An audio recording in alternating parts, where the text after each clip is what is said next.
Good morning, good afternoon, good evening बच्चा party. आज का जो हमारा टॉपिक है वो है consumer equilibrium in case of one commodity and two commodity, जो कि है यूटिलिटी एनालिसिस अप्रोच के अंदर।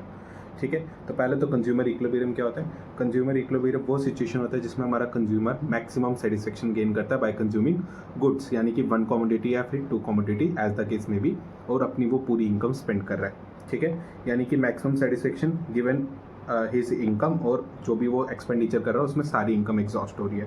ओके, तो एजम्पशंस क्या हमारे एक कंज्यूमर इक्विलिब्रियम की। सबसे पहले जो कंज्यूमर है वो एक रैशनल पर्सन, यानी कि एक नॉर्मल पर्सन है, दिमाग से पैदल नहीं है। कार्डिनल यूटिलिटी अप्रोच फॉलो कर रहे हैं, यानी कि हम मेजर कर सकते हैं यूटिलिटी को इन नंबर्स।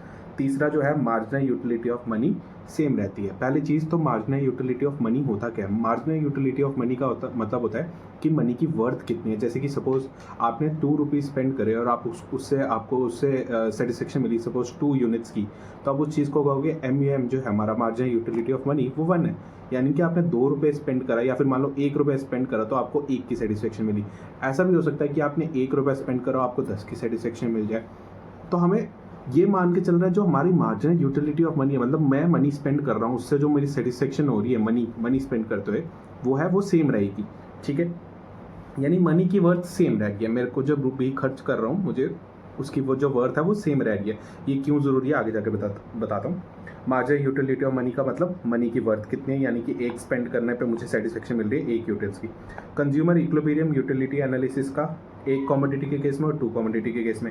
फर्स्ट कमोडिटी अगर कहें एक कमोडिटी के केस में तो हमें सिर्फ देखना है मार्जिनल यूटिलिटी ऑफ एक्स, यानी कि एक्स जो कमोडिटी है, marginal utility of X upon price of X is equal to marginal utility of money. यानी कि marginal utility upon price of X is equal to marginal utility of money. अगर मैं कह रहा हूँ मार्जिनल यूटिलिटी हमें question में given नहीं हो कभी भी, तो ऑलवेज इज्यूम 1, यानी कि मार्जिनल यूटिलिटी की हमेशा वर्थ जो होगी वो 1 होगी।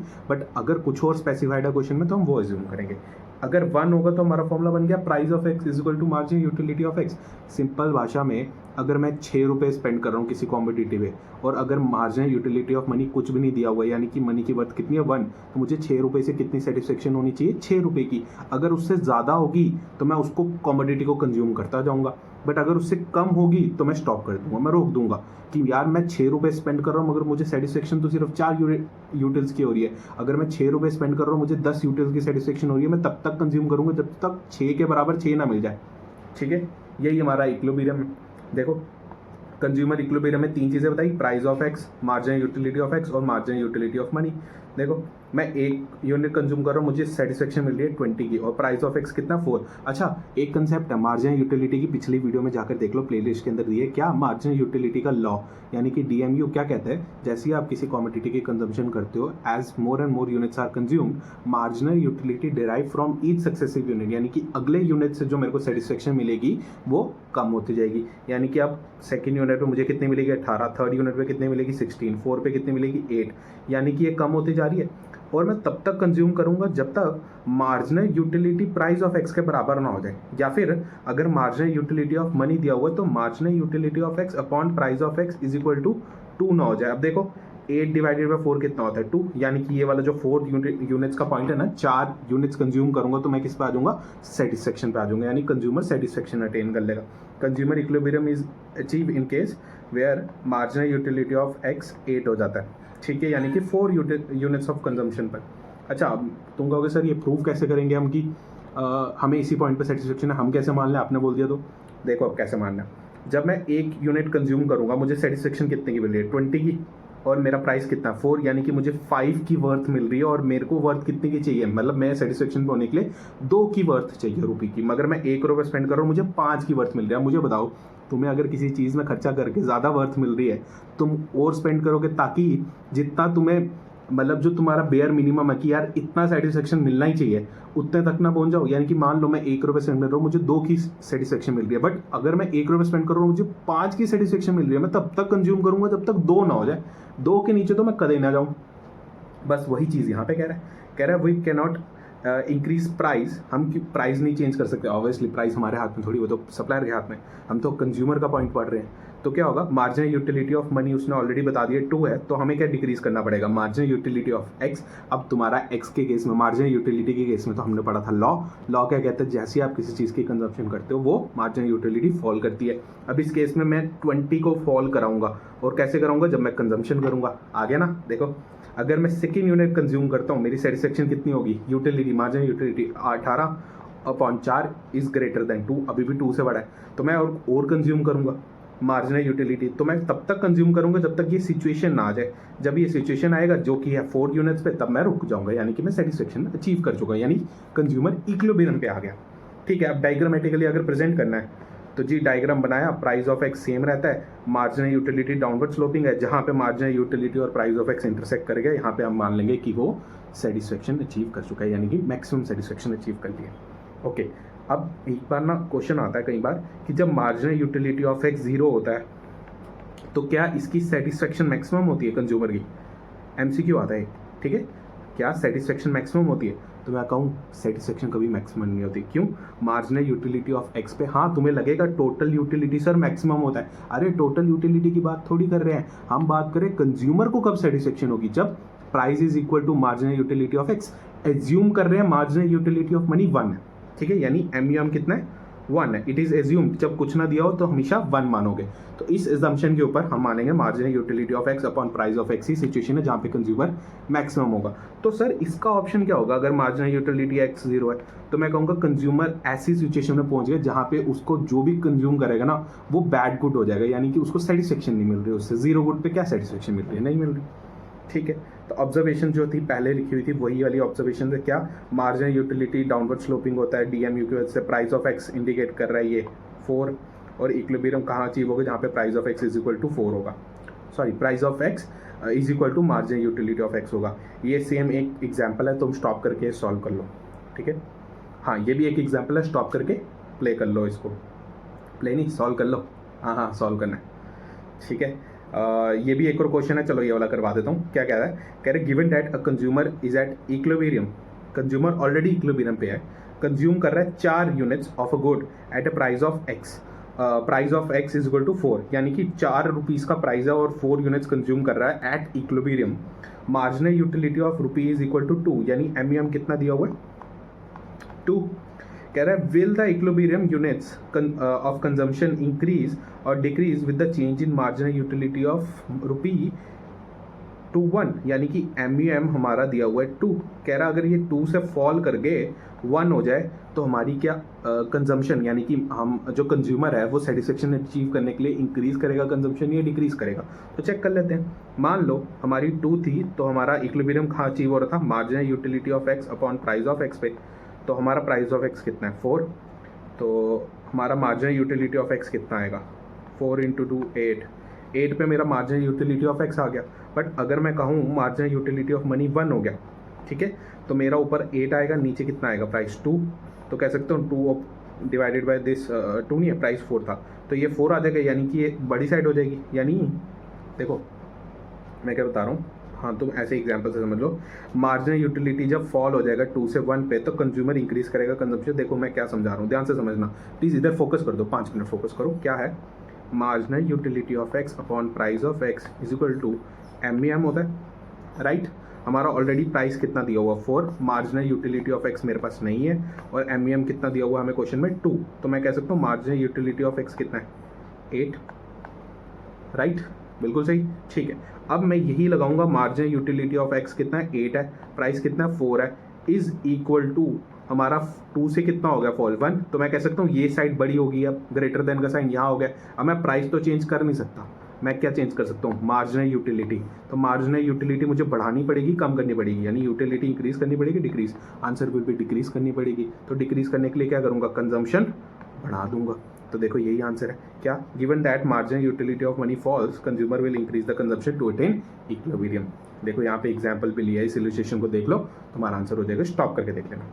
ठीक है, ऐसे ही क्वेश्चन आगे मैंने दिए, ये क्वेश्चन सॉल्व कर लेना और तुम्हें आंसर यहीं पे दिख जाएगा। ठीक है, तुम स्टॉप कर सकते हो, मैं रोक दूँ 1 सेकंड, ये रोक दिया, ये रोक दिया, तो देख लेना ये वाला क्वेश्चंस, क्योंकि ये वाले क्वेश्चंस मैंने लाइव बैच में लिए थे, तो तुम यहाँ से देख सकते हो, और इवन यही क्वेश्चंस मैंने बुक से भी उठा लिए। ओके, अब आ जाओ consumer equilibrium in case of two goods. हमें वीडियो शॉर्ट रखनी है, revision video not question video, तो तुम क्वेश्चंस रोक के देख सकते हो, मैंने ये सोल्यूशन साथ में दिए हुए हैं। ओके, इक्विलिब्रियम एक कमोडिटी के केस में हमने समझा था mu x upon price of x is equal to mu। Two commodity में mu y upon price of y is equal to m। यहाँ पे y कमोडिटी है, दूसरी कमोडिटी है, तो अगर मैं दोनों को रिलेट कर दूँ तो हमारी इक्वेशन बन गई marginal utility of x upon price of x is equal to marginal utility of y upon price of y is equal to marginal utility of money. यानी इक्विलिब्रियम इन टू गुड्स, कुछ नहीं है, वही फॉर्मूले को बढ़ा देना है। ठीक है, अब mu नहीं गिवन होगा तो क्या मानोगे 1, जनरली हम यही मानेंगे और हमारी इक्वेशन ये बन जाएगी। ठीक है, अब देखो ये वाला question, let marginal utility of x भी 20 एंड प्राइस ऑफ x 4 है, मार्जिनल यूटिलिटी ऑफ y 25 है, प्राइस ऑफ y 5 है, तो 20 अपॉन 4 25 अपॉन 5 5 आ गया, यानी कि marginal utility of money already 5 दिया हुआ था, तो मैं कह सकता हूँ दोनों 5 5 5 5 आ रहा है, दिस इज कंज्यूमर इक्विलिब्रियम यहाँ पे अटेन करेगा। बट अगले क्वेश्चन में तुम देखोगे, ये तुम सॉल्व कर लेना तो मैं आंसर पता चल जाएगा, जो कि नहीं आएगा इक्विलिब्रियम। तो हाँ चलो करवा देता हूँ, 25 अपॉन 5 मार्जिनल यूटिलिटी, और हमारा ये है 30 अपॉन 5, यानी कि ये आएगा 6 और ये आएगा 5, यानी 5 इज लेस देन 6, और मार्जिनल यूटिलिटी ऑफ मनी उसने नहीं दिया, तो एम हम हमेशा क्या मानेंगे 1, तो 5 इज ग्रेटर देन 6। तो मुझे बताओ क्या करना पड़ेगा, ये जो y कमोडिटी है इसको कम करना पड़ेगा, तो इसके लिए मैं प्राइस तो चेंज कर नहीं सकता, यानी जो हमारा फॉर्मूला है उसमें देखो ये वाली सिचुएशन बन गई। बताओ प्राइस ऑफ x और प्राइस ऑफ y चेंज कर सकते हो आप? नहीं कर सकते हम, तो यानी इसको हम चेंज नहीं कर सकते। अब चेंज किसको करना है, y को और x को। y को क्या करना है, हमें फॉल कराना है, x को क्या करना है, इंक्रीज करना है। तो इंक्रीज करने के लिए कंजम्पशन स्टॉप कर दो, डिक्रीज कर दो, यहाँ पे कंजम्पशन इंक्रीज कर दो। तो देखो यही कहा मैंने, क्या this means equilibrium is not stuck, consumer will stop the consumption of good x and increase the consumption of good y to achieve equilibrium. देखो ऐसी क्वेश्चन आगे वाला है, ये तुम सॉल्व कर सकते हो, मैं रोक देता हूँ, देख लेना है वाला क्वेश्चन।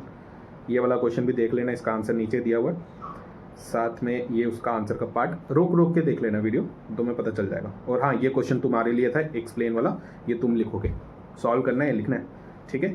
और डायग्रामेटिकल प्रेजेंटेशन देखो यार, ठीक है। ये क्वेश्चन था हमारा, एक शेड्यूल दिया होता है जिसमें एक यूनिट पे 17 मिल रही थी, 15 मिल रही थी, 12, 10, 7, 5, 26, 23, 19, 6, 13, 20। ये हमारे गुड्स एक्स और गुड वाई की जो मार्जिनल यूटिलिटी है वो गिवन है और यूनिट्स गिवन है। तो कह रहे हैं कि आपका इक्विलिब्रियम कब आएगा, जहाँ पे आपका marginal utility of X upon price of X is equal to marginal utility of Y upon price of Y is equal to M.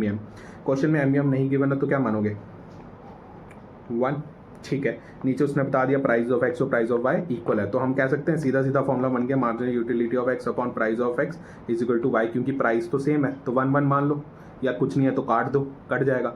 तो हम यहीं पे देखेंगे कि 10 यूनिट्स और 5। अब इसको लिखेंगे कैसे कि x के 4 यूनिट्स कंज्यूम करने और y के 6 यूनिट्स कंज्यूम करने। तो जब तुम डायग्राम बनाओगे नीचे बेस ले लेना 10 का, यहाँ से सीधे में चेक कर लेना राइट हैंड साइड की तरफ जाते हुए 4 यूनिट्स, और लेफ्ट हैंड से 10 यूनिट्स में देख लेना 6 यूनिट कहाँ आ रहा है। जहाँ पे लाई कर रहा था वहाँ पे इक्विलिब्रियम बन जाएगा, फिर वहाँ पे 2 कप बना लेना, बस ऐसे ही ज्वाइन करने तुम्हें पेपर के अंदर, ठीक है। और अच्छा, इसको हम इक्वी मार्जिनल यूटिलिटी भी कहते हैं। इक्वी का मतलब क्या होता है, इक्वल। मार्जिनल यूटिलिटी का मतलब क्या होता है, जो हमने ऊपर पढ़ा मार्जिनल यूटिलिटी, तो इक्वल मार्जिनल यूटिलिटी, क्या हमारे क्वेश्चन में था इक्वल मार्जिनल यूटिलिटी, बस ये वही है। बट इस कंसेप्ट को समझाने के लिए मैं तुम्हें एक तरीका बताता हूँ। क्या, ऊपर वाले में देखो कि सर अगर तुम्हें 1 यूनिट कंज्यूम करना है एक्स का या फिर वाई का, तो मुझे बताओ कौन सा चूज करोगे, एक्स वाला या वाई वाला। हाँ सही सोच रहे हो, क्या वाई वाला, क्यों? क्योंकि ज़्यादा सेटिस्फेक्शन किससे मिल रही है, वाई से।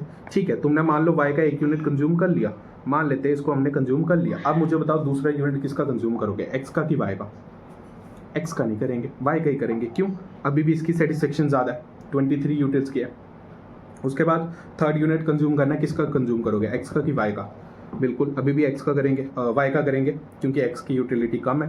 बट अब देखो 17 और 16, तो अब मैं एक्स का यूनिट कंज्यूम करूंगा, फिर वापस वाई का यूनिट कंज्यूम करूंगा, फिर वापस एक्स का यूनिट, क्योंकि मार्जिनल यूटिलिटी जिसकी ज़्यादा होगी मैं उसको कंज्यूम करूंगा। फिर 13 को कंज्यूम करूंगा, फिर 12 को। बट अब देखो, जब मैंने यहाँ तक कर लिए कंज्यूम, मुझे बताओ जो 4th यूनिट है x का वो है 10 और 6th यूनिट है y का वो है 10। तो अगर मैं दोनों में से किसी के ऊपर भी मनी स्पेंड करूँ, दैट मीन मुझे उससे सेटिस्फेक्शन कितनी मिलेगी, सेम।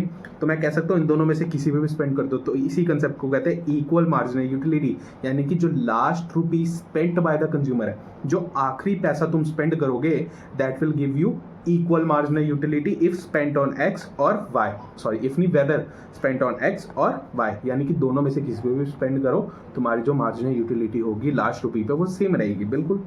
तो यही कहता है इक्वी मार्जिनल यूटिलिटी, यानी कि it is a situation which in which last rupee spend by the consumer whether on x और y will give the equal marginal utility. Condition क्या है, ऑलरेडी बता दिया, marginal utility of X upon price of X is equal to MEM, या फिर marginal utility upon price of X upon is equal to marginal utility of Y upon price of Y is equal to MEM। और दूसरा condition of DMU जो है वो दोनों के अंदर लगनी चाहिए, यानी कि दे होल्ड गुड। उसके बाद marginal utility of money same रहनी चाहिए। ये तीनों की कंडीशंस है। अगर क्वेश्चन आ जाता है state forward state the conditions of the equilibrium in case of one commodity और टू कमोडिटी, तुम्हें उसका कंडीशन बताना है कब आएगा। Law of DMU hold goods है और MEM रिमेन्स कांस्टेंट है। कोई भी क्वेश्चन आ जाओ, इवन उसकी तुम डायग्राम बना कर आओगे, ठीक है। आगे, a person who is addicted to a tobacco, अगर वो बंदा टोबैको पे एडिक्टेड तो can ever be attain equilibrium, state the condition of equilibrium, ऐसा क्वेश्चन आ सकता है। तो भाई मुझे बताओ, सबसे पहली चीज़ तो उसने कहा MUX MUY, ठीक है, पहली कंडीशन। दूसरी कंडीशन क्या, लॉ ऑफ DMU, तुम ये लिख कर आओगे, और MEM कांस्टेंट। मुझे बताओ लॉ ऑफ DMU क्या कहता था, जब आप एक कमोडिटी कंज्यूम करते हो तुम्हारी मार्जिनल यूटिलिटी कम होती जाती है, बट यू आर एडिक्टेड तो तुम्हारी मार्जिनल यूटिलिटी कम नहीं हो रही, तुम्हें और सेटिस्फेक्शन मिल रही है। तो उस केस में कंज्यूमर रैशनल नहीं है, यानी कि कंज्यूमर के केस में law of DMU holds not good. तो हम कहेंगे इस केस में कंज्यूमर कभी इक्विलिब्रियम पे नहीं आएगा। दिस इज द आंसर, ठीक है। अब नीचे वाले क्वेश्चंस हैं, ये तुम्हें PDF में मिल जाएंगे, ठीक है। तो इस वीडियो में यहाँ पे एंड करते हैं, ओके। इसी तरह वीडियो देखने के लिए इस चैनल को सब्सक्राइब करो और वीडियो को लाइक कर दो।